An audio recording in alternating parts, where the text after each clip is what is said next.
اللي تشوفوه في الصورة هذه أكيد كلكم أمس شفتم إعدامه. هذا ليس القاتل الحقيقي، هذا ضحية من الضحايا.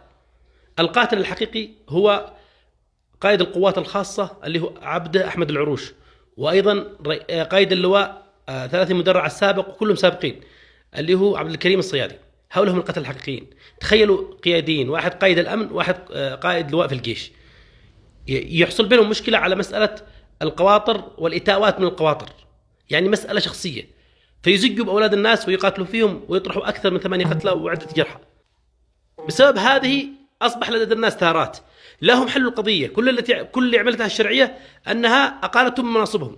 طيب ونفوس الناس اللي راحت وهم تقاتلوا على مسألة شخصية، أي نفوس الناس اللي راحت؟ خلوا جروح الناس غائرة إلى الآن، كلها ثارات، والآن أولاد الناس تذهب للساحات تعدم حاليا، كله بسبب، وثاراتهم كلها بسبب هذه المشكلة.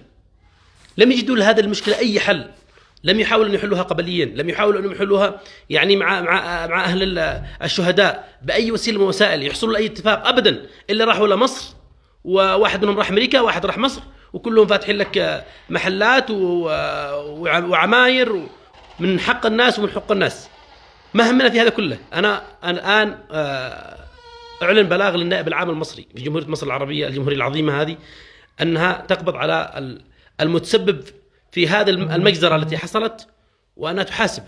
وكذلك القنصلية اليمنية في أمريكا أنها تسلم القاتل الحقيقي واللي كان تسبب في دماء الناس كلها، الأخ الشهيد عرفات الحالمي، اللي كان قائد حقيقي وقائد بطل رحمه الله، رغم اللي قتلها قريبي بس الله يرحمه، كان قائد حقيقي لم يكن يبحث وراء هذه.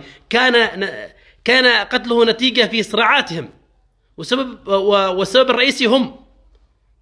والآن لا زال هناك ناس كثير ممكن تحصلهم نفس الشيء، والجروح لا زالت غائرة بسبب اللي حصل منهم. فأنا أطالب من الناس نشر هذا الكلام، ومطالبة الحكومة بالقبض على هؤلاء المسببين، أن يوصلوا بالناس إلى حل. لا تخلي القضية مفتوحة. القضية إلى الآن مفتوحة. القضية إلى الآن الناس على يديها ثارات، اللي صامت عنها واللي ساكت، والقضايا كلها مفتوحة. إنهم وصلوا إلى حل. في الشهداء اللي راحوا أبدا، حتى بعض أهل الشهداء ما يستلموا رواتب ولا يستلموا حقوقهم، وكلهم تقاتلوا على مسألة شخصية أبدا، كلهم على مسائل شخصية اللي هي موضوع القواطر. هذا يقول أنا قائد الأمن، أنا اللي بأخذ حق القواطر، وهذا يقول لا أنا قائد لواء وأبغى أخذ حق القواطر لي، عشان يعني كلها مسألة شخصية بينهم، وأطماع شخصية.